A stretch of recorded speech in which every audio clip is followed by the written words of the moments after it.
Bonjour à tous, aujourd'hui je vais vous montrer comment on file avec un fuseau. Donc un fuseau c'est un peu comme une toupie qu'on va faire tourner suspendue grâce à un fil d'amorce. Donc on va mettre notre fil d'amorce le long de la tige, puis passer le fil dans le crochet. Donc il y a un petit crochet par ici. Certains fuseaux vont avoir une petite encoche. Donc vous pouvez aussi placer le fil dans l'encoche. Donc ça c'est pour la préparation de votre fuseau. Vous allez ensuite prendre votre petit bout de nappe de laine cardée et on va préparer la fibre, ouvrir la fibre et créer des rubans. C'est plus simple pour filer la laine. On va prendre ce petit ruban. Et plus vous préparez votre ruban, et plus ça va être simple ensuite à venir filer la laine. Vous pouvez étirer très légèrement la fibre. Voilà. Donc certaines fibres de laine donc certaines races de moutons vont avoir une fibre plutôt courte comme celle-ci, ou une fibre plutôt longue. Une fois que vous avez préparé votre fibre, vous pouvez l'enrouler autour du bras qui va tenir la laine. Donc moi je suis gauchère, ça va être le cas pour moi, sur le bras gauche. Et ensuite on va placer notre laine au bout de notre fil d'amorce, donc dans la petite boucle. On va prendre un peu de laine, la placer dans le fil et ensuite la remélanger avec la mèche principale. On va ensuite faire tourner notre fuseau dans le sens des aiguilles d'une montre.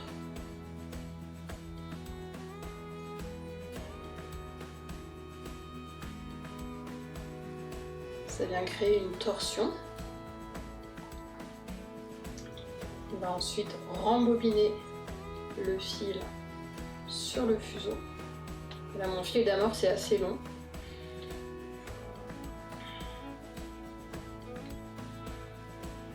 Et on va continuer. On tourne et là vous voyez la torsion remonte le long de la laine. Une fois que le fil d'amorce est bien entamé, on va bloquer, donc arrêter de faire tourner la toupie, votre fuseau. On va bloquer le fuseau entre les genoux, pincer là où votre laine est filée, puis étirer la fibre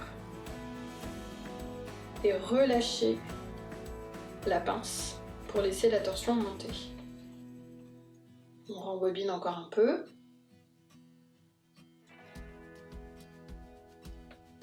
Et c'est parti. On tourne. On coince entre les genoux. On pince. On étire. Et on relâche. Et on recommence. On tourne. On bloque. On pince, on étire. On relâche la pince. Et vous voyez la torsion remonte au fur et à mesure. Alors le plus compliqué, c'est de pouvoir accorder les mouvements et apprendre à ressentir la fibre sous les doigts.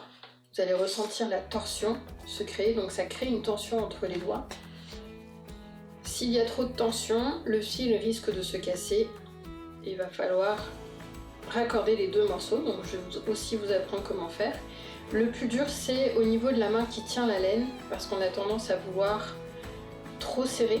Donc si vous serrez beaucoup la laine, ça va être très compliqué à laisser avoir une régularité au niveau du fil. Il faut pincer très légèrement, étirer légèrement. Au départ, vous aurez des moutons qui traînent sur votre fil, des petits pâtés, c'est normal. Ça va venir avec le temps et la patience. Donc on tourne,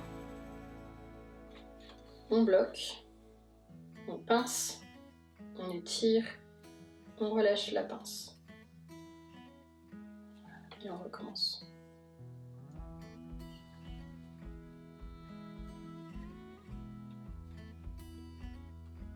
Alors, Qu'est-ce qui se passe si votre fuseau tombe ou si vous n'avez pas assez de laine? Eh bien, on va tout simplement raccorder. Donc, je vais vous faire tomber le fuseau exprès. Voilà. Qu'est-ce qui se passe? Donc, la laine ici, c'est un peu défilé. Ce qu'on va faire, c'est qu'on va réouvrir la laine un tout petit peu, ouvrir la fibre et venir replacer de la laine non filée à l'intérieur. Et on recommence. On tourne, on bloque, on pince. Là, les deux brins de laine vont se retordre sur elles-mêmes. Et ni vu ni connu, vous avez un seul fil. Et vous pouvez continuer.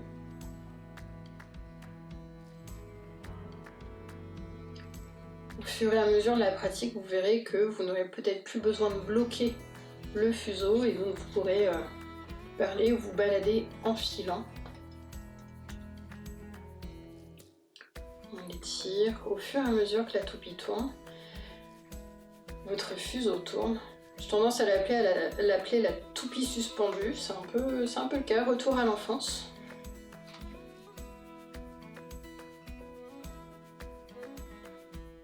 Ok. Voici.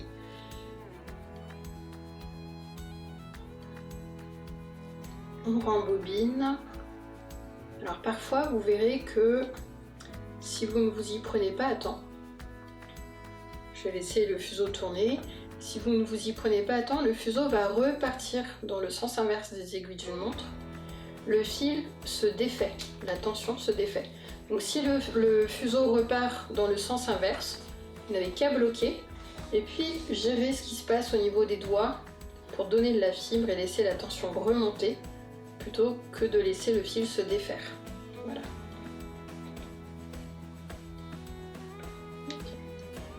Et on recommence.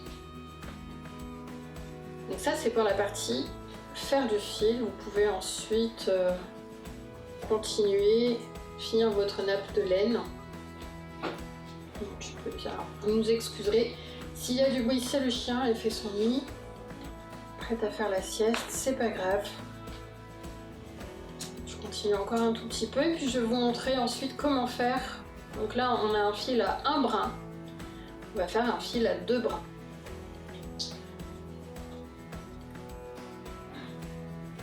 Je vous ai préparé un autre fuseau. Pour terminer, si vous avez besoin de faire une pause ou vous n'avez plus le temps pour terminer, vous placez votre fil dans le crochet et vous faites 2-3 tours. Vous pouvez ensuite laisser votre mèche de laine de cette façon. Voilà. Pour faire un fil à deux brins, vous pouvez utiliser exactement le même fuseau et puis un demi rouleau de papier toilette. Donc on va couper et on va en faire une petite encoche ici. Vous allez pouvoir enlever le fil qui est sur votre fuseau et placer le bout de votre fil dans l'encoche, puis rembobiner votre fil autour du rouleau.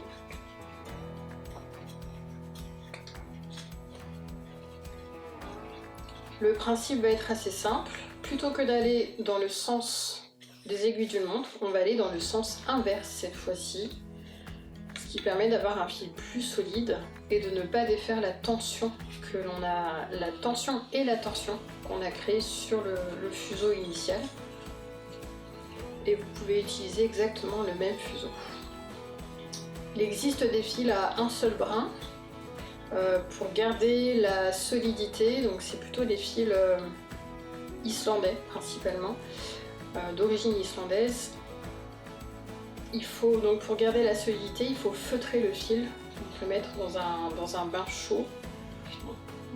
On passera ça sur une autre vidéo éventuellement.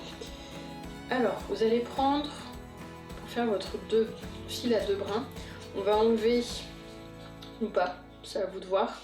Le fil du rouleau, moi je vais le laisser pour aujourd'hui. Et on va placer le fil, les 2 brins, dans le crochet. Vous allez ensuite ouvrir vos 2 fils et laisser passer les deux bouts à l'intérieur. Ça permet de bloquer votre fil. On commence, on tourne dans le sens inverse.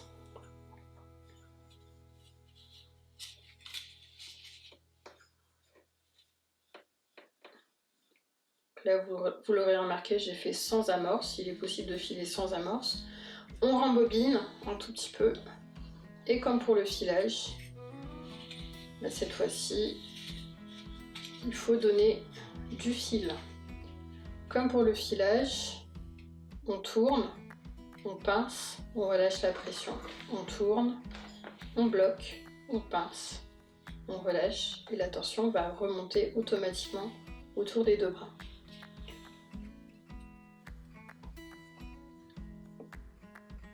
On rembobine, avec ou sans encoche, ça fonctionne de la même façon. Placez bien votre fil à l'arrière du crochet, on tourne,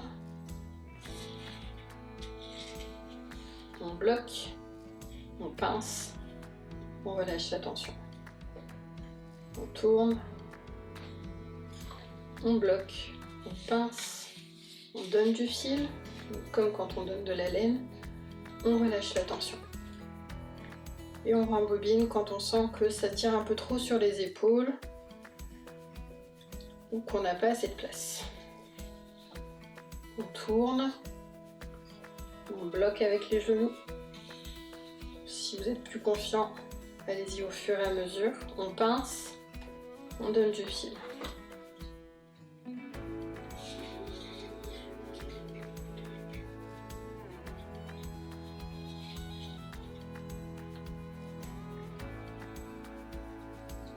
On rembobine.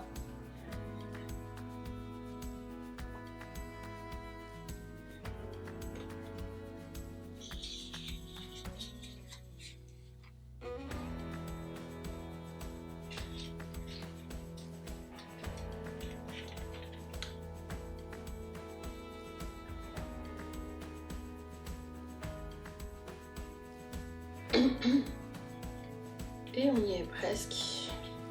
Vous allez avoir un fil à 2 brins.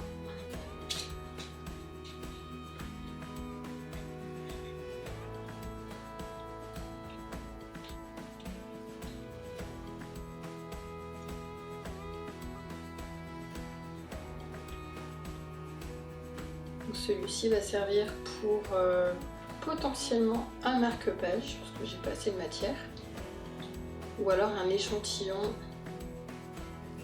de tricot, à voir.